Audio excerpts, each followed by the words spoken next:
I didn't know what is cerebral palsy. It was a shock to me. The first time the doctor told me, I came home crying because I never knew, I never saw it in my family. So it was hard.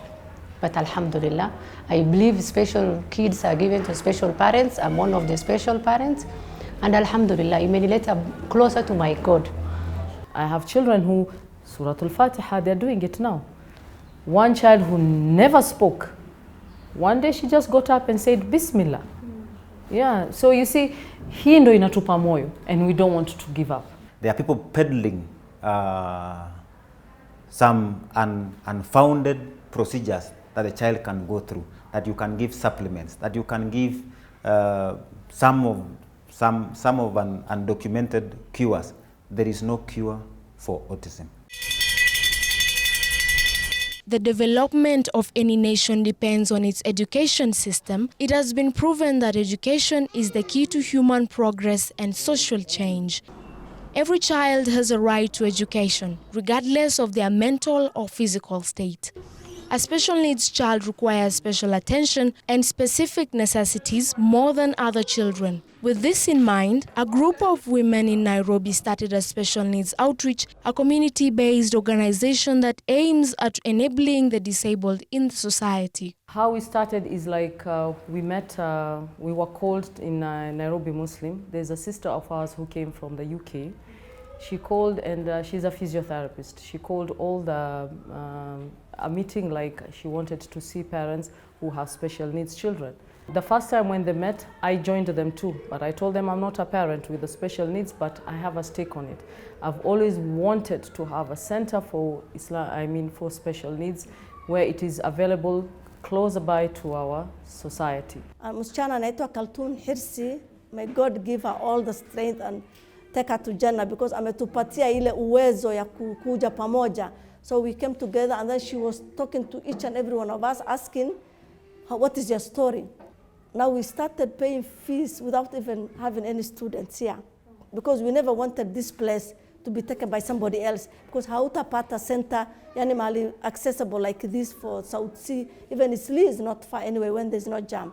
So hivyo ndo tumekuja pamoja ndo tukaanza. The special needs outreach based in Nairobi's South Sea area was started by a group of women, most of those who have children with special needs. Now the aim of the school was, this is a community-based center.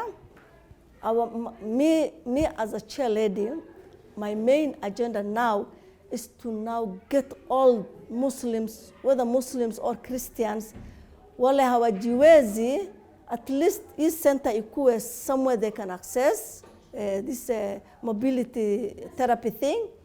So when the schools open up, we decided now let's start. You know, it is difficult because these are special needs children also at the same time.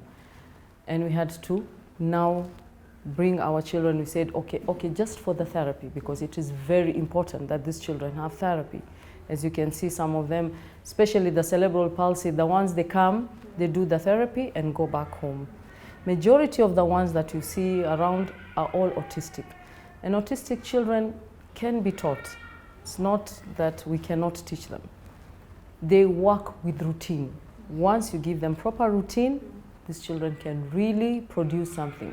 My main aim was to bring my daughter for therapy, because taking therapy now, sometimes I even get tired of going all the way to Ngong Road. So nilikuwa sikuwa naenda mara ingine. So when this center came, at least Monday to Friday, she's here. You see, for a normal school, syllabus are the same. Yeah. I mean, you have syllabus that you need to cover. With special needs, there's really no syllabus. You have an IP that is an individual program. What is your target as a teacher? What would you want? In an interview with Horizon TV, Shamsa Ahmed, a founder of Special Needs Outreach and a mother of 4, says the community needed to have such a school. Sentiments echoed by Abdulkadir, also a parent to a special needs child. Huyu mtoto wangu mwenye akona shida ni third born, anaitwa Asia. Nilijua akona shida, alianza akiwa 3 months kupata seizures, convulsions. Now we were going to the hospital all the time, but we didn't know this will end up CP. It's called Cerebral Palsy, that's her condition. So tulijua when she was 6 months that she will not be able to do what the rest are doing. We depend also at home. What has he learned at home? So when we have a one-on-one, this child, what language does he speak? If it is Kisomali, it means I'll have to pick up Kisomali, while I gradually teach him, because they will understand when I'm telling you, Fadiso, sit. We depend mostly on the parent because we believe the mother is the one who knows the child most. So she comes, tells us what it is, we arrange the program, we work with dieting, also with diet. It's a very big problem in our society. I mean, greens are like things that are not hard. But these children work best with a proper, healthy diet. Special Needs Outreach provides high-quality education and cares for children with disabilities in a state-of-the-art setting. Fauzia Ahmed says the center is ideal for her child who will benefit from it being an Islamic center. This is called, we came a lot of, like the community, we are the same community, the religion, the safety of the child. Nashukuru Mungu saa hii nilipomleta Kenya na kwenye hii shule amesaidika, ana utulivu mengi na anafundishwa choo na mambo kama haya, nimesaidika. I am the founder. I'm one of the founders of this therapy because we had the need was there as a parent for CP, because I used to take her all the way to Ngong Road for therapy. I'm a Aga Khan, I'm a Mata. Now the condition I met there was I'm not given what I'm supposed to get for my daughter. They didn't have enough facility. Like ile sasa hiyo standing aid, sitting aid, hawana wengine. So tumekuja pamoja kama wazazi tukasema this one is nearer because I live in South Sea. We need to have a therapy that is near, accessible, and this center is a community-based center. So at least at a pesa si mingi vile ningeenda kulipa Aga Khan is almost 3,000 shillings. The Special Needs Outreach uses intensive, individualized instructional methods to teach the children basic life skills, among others. It is also important for the community to understand that we have many children of this type that are in our communities. And it is not the mistake of the parent, it is not the mistake of anyone. It is important for us to be a community that understands these children. Sometimes you go to the mall and you find these children hyperactive. They pick other people's things. Maybe you're taking your milk or whatever, and because they do not know how to ask, they will just come and pick. It is not the mistake of the parent. As a community, let us understand. Let us support the parents who have special needs children. Like the autistic children, kuna wale wanaweza andika, wanafunzwa, they have their own class. They've been taught how to write. Wengine hawajui kuandika, they are given some toys like that has the alphabet or pictures, and you match. That's what they do. That's now like the education. Speaking to Horizon TV, occupational therapy David Cheruiyot said the center has created a great opportunity for the disabled to have a constructive contribution to the society and the future. As a center, we want to provide an environment where these children are able to explore their potential. We are not going to teach them ABCD or curriculum or whatever. We want to teach them social skills. Are they able to go to the toilet? Are they able to manage their eating? Are they able to dress? Such kind of things are very important to a child with autism. In many countries, people with disabilities are stigmatized. The stigma they experience is often the result of false assumptions. Sheikh Abu Najma said, it is time that this comes to an end. Some people believe that these kids have been possessed by genes. Wengine wanasema kiti. Yeni kiti bimana jini ziko ndani ya mwili yake, jini zimempossess. Waswahili wanaita rohani. Watoto ambaye pengine ndio wanaleta utajiri na mali kupitia hizo jini. Hatuwezi ishi kwa akida ati mtoto anazaliwa mwili yake imeshikana, akona cerebral palsy, akona hizi complication, then huyo ni kiti ya jini, and then people assume that, and then mtoto anateseka, wengine wamefungwa na machain. Rasulullah said that likuli da'in dawa, every sickness has a cure, every sickness has a solution. Na sisi we are umma of ikra. Waislamu wameambiwa wasome.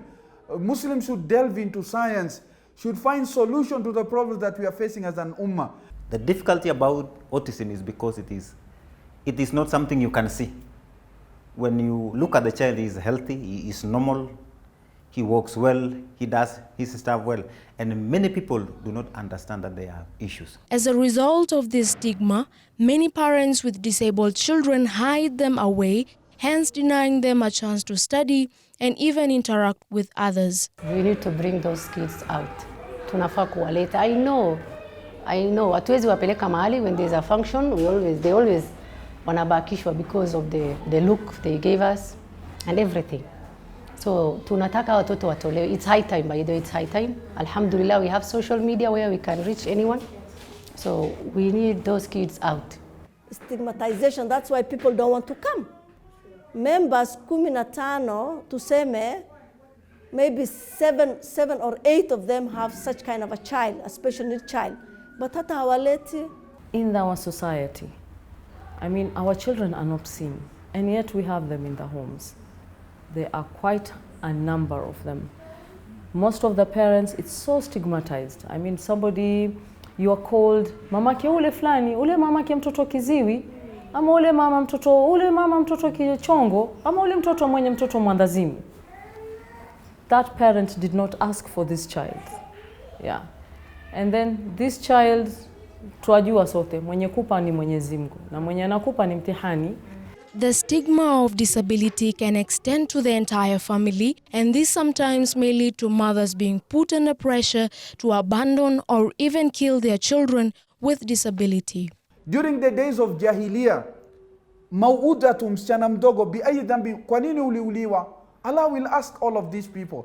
So there'll be question on the day of judgment, and they have failed in this test. Wameanguka katika imtihani, na it is video na program kama hizi ziwafanye hawa wazazi wawatoe hawa watoto ndani ya manyumba, wawalete sehemu kama hizi kwa wasomi wa Kiislamu na ulama na maprofesa ambazo wamefungua shule kama hizi, ili hawa watoto waweze kusaidiwa, watoke daktari, watoke engineer, watoke kila kitu ambaye Allah amewaandikia wakuwe. Special Needs Outreach Today caters for 12 kids with autism and 5 kids who are on therapy. Therapy helps these children to process the challenges and the difficulties they have in their areas. Every child is unique. So it is important for every therapist to be able to isolate and understand what are the challenges I'm handling in these children. We also exploit things like play activities, we exploit massage, we exploit cognitive development so that these children are able to process their issues. Autism may affect a child's ability to interact with others and even make them to have problems acquiring social skills. There are 3 symptoms that are very clear with children with autism. Number 1 is they have a problem with social interaction, how they behave, how they interact with other people. They don't have sense of sharing. They have an issue with how they play, how they socialize. They like playing alone. The other thing is that they have delay in language. In some children, statistics say 40% of the children may not be able to develop speech completely. When a parent sees some of these elements, like delay in speech, child having poor eye contact, they don't want to see you in the eyes. They are selective with the food they eat. They are fussy eaters. When they see children delaying in walking, developmental milestone, it is important for these children to be taken for an assessment. Today, many parents who have their children here are confident that the center will help empower their children through individualized educational opportunities. The thing that she achieved so far, she got her neck position, it's called I think inaitwa neck strength, ile sasa kushikilia neck yake, because hawawezi kushikata neck, shingo inaanguka hivi, wengine inaanguka hivi ama hivi. So yake sahi alhamdulillah she can hold her neck nicely. We make her sit on the wheelchair or kwa sitting aid, anaweza kaa sahi lakini with help. Hajakaa kabisa, lakini ile akikalishwa na umemfunga vizuri atakaa vizuri sana, bila kusonga, bila kufanya nini. That is it, because now we need to work on the sitting, ndio tuende sasa kusimama. It's gradual. Anacheza na watoto wa jirani, nyumbani tuko na vitu ya kucheza. Watoto wakiingia hakatazii, Zamani alikuwa akiona watoto alikuwa na hyperactive nyingi na saa hii ametulia. There's a lot of benefit. First, when he came in, he was wearing nappy. Now he doesn't wear. Problem, he used to cry when he home. Now he can socialize with the other kids. He came happily and he enjoyed most in his school. Parents with special needs children have faced many challenges, including having to buy diapers, which have turned out to be very expensive. The Pampers is very expensive because, like my daughter, she uses one packet of 10. It's very expensive, 3,500 per week. Yeah, it's per week because maybe hata inaweza kuwa more. So in a month we spend more than 15,000 or 15,000 only Pampers. We need where we can get those Pampers. Maybe I can afford, the others who cannot afford the 10. So we will love, someone can donate for us Pampers, the wheelchair, the blender. Per term is 60,000, but we allowed the parent to pay on a monthly basis because kuna wale hawajiwezi, unajua. So hiyo yenyewe, as I'm speaking, sijui hii mwezi nitalipa na nini rent na nilipe mishahara nini. Financial crisis is there. We have staffs we have employed. Kitambo we were dealing with the rent, which even up to now I'm speaking, tunadaiwa na mwenye nyumba. Because that time of Corona, he said you should not have you don't have to pay 165, pay me half, and the other half you will pay when you open the place. But the good thing is that guy, alhamdulillah, is a Christian, but ametuelewa, ile pesa ya 2020, ametuachia, he waived. Now the only money now he wants from us is the one for 2021. Sasa January paka March tufungue shule, ndio anatudai imefika 600,000. Although the Kenyan government is a signatory to various international and regional frameworks for education, centers like special needs outreach face serious financial challenges. What I would like the Ummah, the Muslim Ummah, especially our imams and those who are leaders, I know those who have children like this. Can we talk about it? Let's not shy away from it. Come out and support us. A special needs school is more expensive than a normal school. We need support from everyone, anyone who can come. If I have a place where children, most of my parents, some of them are not able to. Constraint of money. If I had people who can come and say, okay, teacher, today I'm going to sponsor this teacher's salary. Do you think I'm going to charge so much to a parent who cannot afford? Maybe very little. I have an occupational therapist or I have a speech therapist. If somebody who's going to say, I will pay the salary for a speech therapist, I can have anyone who can come in and she works on it with very minimal pay. But it is very expensive. It is very unfortunate because all the facilities that we have to have, teachers are double the teachers. Subordinate is also double. We have to be very careful. And most of our Muslim parents do not take them to any other school because of the Islamiyat about it. We really need help. Waislamu wako wengi huko. People, they have money. Alhamdulillah, they are people, Mwenyezi Mungu amewa bless, and the hands that gives always receive. Sadaqah sisi wote tunajua. Allah amepromise, ukitoa, you will always bring. So we need help. The rent is very expensive. The teachers, the workers, the helpers, we need money. It's money we need and support. Parents with special needs children have been urged to come out and register with centers that can offer education to their children, who also have a right to contribute to the society. Ulul Azmi is the greatest status among the prophets. Musa was that. He could not speak well. He wasn't fluent like his brother Harun. But still Allah empowered him and gave him, he made him one of the greatest prophets. وَأَلْقَيْتُ عَلَيْكَ مَحَبَّةً مِنِّي. And also Allah made him the most beloved prophet to him. These kids, they not like disabled, they are talent. If you can bring schools, there's a lot of people who can help you. I will advise to come to school and join the parent. You will get every day information for your kids or how you can help, how you can improve your child. So I advise to come to school. Let's say a community yetu watoto ni wengi, 7 of them.